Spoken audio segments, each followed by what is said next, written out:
ನಮಸ್ಕಾರ ನ್ಯೂಸ್ 18 ಡಿಜಿಟಲ್ಗೆ ಸ್ವಾಗತ. ನಾನು ಚೈತ್ರ ಹರೀಶ್. 1991ರ ಬೇಸಿಗೆಯ ಆ ದಿನಗಳಲ್ಲಿ ಭಾರತದ ಆರ್ಥಿಕ ಪರಿಸ್ಥಿತಿ ಅಧೋಗತಿಗೆ ತಲುಪಿತ್ತು. ದೇಶದ ವಿದೇಶಿ ವಿನಿಮಯ ಮೀಸಲು ನಿಧಿ ಎಷ್ಟು ಕುಸಿತ ಕಂಡಿತು ಅಂದ್ರೆ ಕೇವಲ ಒಂದೇ ಒಂದು ವಾರಕ್ಕೆ ಆಮದಿಗೆ ಸಾಕಾಗುವಷ್ಟು ಮಾತ್ರ ಹಣ ಉಳಿದಿತ್ತು.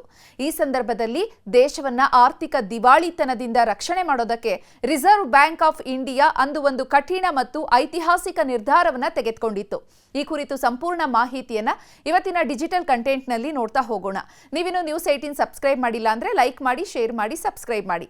ದೇಶವನ್ನ ಆರ್ಥಿಕ ದಿವಾಳಿತನದಿಂದ ರಕ್ಷಿಸಲು ರಿಸರ್ವ್ ಬ್ಯಾಂಕ್ ಆಫ್ ಇಂಡಿಯಾ ಸುಮಾರು 47 ಟನ್ ಅಂದ್ರೆ 47,000 ಕೆಜಿಯಷ್ಟು ಚಿನ್ನವನ್ನ ರಹಸ್ಯವಾಗಿ ಲಂಡನ್ಗೆ ವಿಮಾನದ ಮೂಲಕ ಸಾಗಿಸಿ ಅಲ್ಲಿನ ಬ್ಯಾಂಕ್ಗಳಲ್ಲಿ ಅಡ ಇಟ್ಟು ಸಾಲ ಪಡೆಯೋದಕ್ಕೆ ಮುಂದಾಯಿತು. ಭಾರತದ ಪಾಲಿಗೆ ಚಿನ್ನ ಅನ್ನುವಂಥದ್ದು ಕೇವಲ ಲೋಹ ಮಾತ್ರ ಅಲ್ಲ, ಅದು ಭದ್ರತೆ ಮತ್ತು ಹೆಮ್ಮೆಯ ಸಂಕೇತ. ಅಂತಹ ಚಿನ್ನವನ್ನೇ ಪರದೇಶಕ್ಕೆ ಕಳುಹಿಸಿದ್ದು ಅಂದು ದೊಡ್ಡ ಸಂಚಲನ ಮೂಡಿಸಿತ್ತು. ಅಂದಿನ RBI ಗವರ್ನರ್ ಆಗಿದ್ದಂತಹ ಎಸ್ ವೆಂಕಟರಮಣನ್ ನೇತೃತ್ವದಲ್ಲಿ ನಡೆದಂತಹ ಈ ಕಾರ್ಯಾಚರಣೆ ಅತ್ಯಂತ ಗೌಪ್ಯವಾಗಿತ್ತು.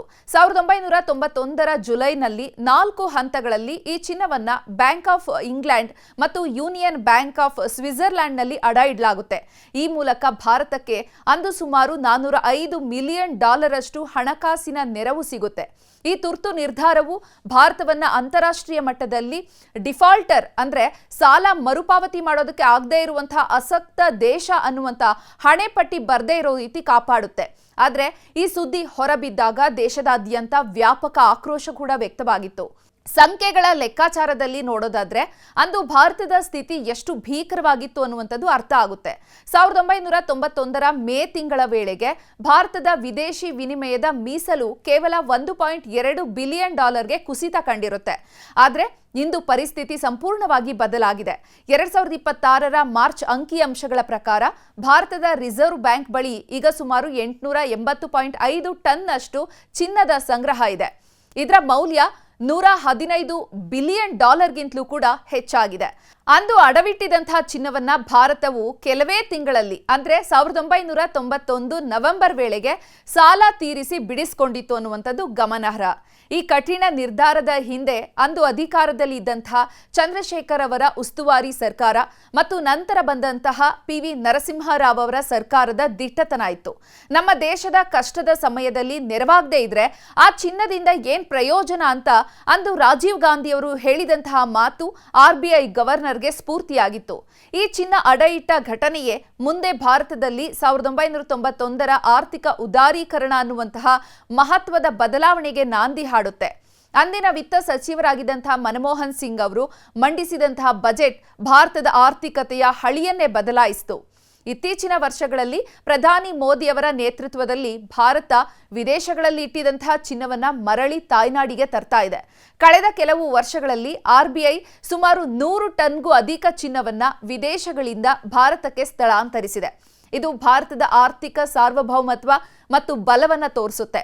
ಅಂದು ಚಿನ್ನದ ಸಾಲಕ್ಕಾಗಿ ಪರದಾಡ್ತಾ ಇದ್ದಂತಹ ದೇಶ ಇಂದು ವಿಶ್ವದ 5ನೇ ಅತಿ ದೊಡ್ಡ ಆರ್ಥಿಕತೆಯಾಗಿ ಹೊರಹೊಮ್ಮಿರುವಂಥದ್ದು ಒಂದು ದೊಡ್ಡ ಸಾಧನೆ. 1991ರ ಆ ಘಟನೆ ಭಾರತೀಯರಿಗೆ ಒಂದು ಪಾಠದಂತಿತ್ತು. ಚಿನ್ನವನ್ನ ಅಡ ಇಟ್ಟುವಂಥದ್ದು ರಾಷ್ಟ್ರೀಯ ಅವಮಾನ ಅಂತ ಪರಿಗಣಿಸಲಾಗ್ತಾ ಇತ್ತು. ಆದರೂ ಕೂಡ ವಾಸ್ತವದಲ್ಲಿ ಅದು ದೇಶವನ್ನ ಉಳಿಸೋದಕ್ಕೆ ಅನಿವಾರ್ಯ ಆಗಿದಂತಹ ಮಾಸ್ಟರ್ ಸ್ಟ್ರೋಕ್ ಆಗಿತ್ತು. ಇಂದು ಭಾರತವು ಅತಿ ಹೆಚ್ಚು ಚಿನ್ನದ ಮೀಸಲು ಹೊಂದಿರುವಂತಹ ದೇಶಗಳಲ್ಲಿ ಒಂದಾಗಿದೆ. RBI ಗವರ್ನರ್ ವೆಂಕಟರಮಣನ್ ಮತ್ತು ಅಂದಿನ ನಾಯಕರ ಸಮಯ ಪ್ರಜ್ಞೆಯಿಂದಾಗಿ ಭಾರತ ಇಂದು ಜಾಗತಿಕ ವೇದಿಕೆಯಲ್ಲಿ ಸದೃಢವಾಗಿ ನಿಂತಿದೆ. ಒಟ್ಟಾರೆಯಾಗಿ 1991ರ ಆ ಗೋಲ್ಡನ್ ಕ್ರೈಸಿಸ್ ಭಾರತವನ್ನ ಕೇವಲ ಆರ್ಥಿಕವಾಗಿ ಬದಲಾಯಿಸಿಲ್ಲ, ಬದಲಾಗಿ ಜಾಗತಿಕ ಮಾರುಕಟ್ಟೆಗೆ ಭಾರತದ ಬಾಗಿಲು ತೆರೆಯುವಂತೆ ಮಾಡಿತ್ತು. ಅಂದು ಅನಿವಾರ್ಯವಾಗಿ ತೆಗೆದುಕೊಂಡಂತಹ ಕಠಿಣ ನಿರ್ಧಾರಗಳು ಇಂದು ನಮಗೆ ಆರ್ಥಿಕ ಶಕ್ತಿಯನ್ನು ನೀಡಿದೆ. ಇತಿಹಾಸದ ಆ ಕಪ್ಪು ಚುಕ್ಕೆ ಈಗ ಭಾರತದ ಆರ್ಥಿಕ ಭವಿಷ್ಯಕ್ಕೆ ಅಡಿಪಾಯ ಆಗಿರುವುದು ವಿಶೇಷ.